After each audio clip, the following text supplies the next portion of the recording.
Hello, my name is Debbie Cress, and I am an agency administrator for the Tonto National Forest here on the Liberty Fire in Montana.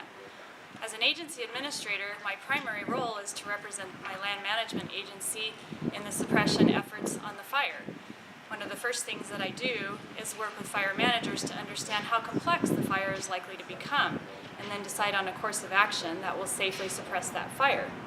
Sometimes that course of action can keep the fire really small if there are local resources available to do that work safely. Other times, like in the case of the Liberty Fire, an incident management team is needed, and so we bring them in. I work with that incident management team to ensure that they have priorities and objectives for safely fighting the fire. In this case, we're using a confinement and containment strategy where the fire is being brought out to lines that firefighters can use their suppression tactics on to safely stop the progress of the fire.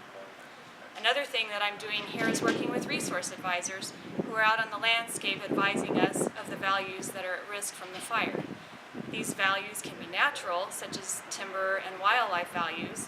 They can also be structural, such as communication towers or power lines. They can also be cultural. In the case of the Liberty Fire, we're working with tribal representatives and state land representatives on a variety of cultural values at risk on the landscape.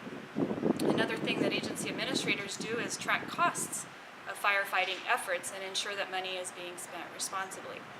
And finally, one of the most important things an agency administrator does is to ensure that the landowners and agencies being affected by the fire are receiving timely information and that their concerns are being heard.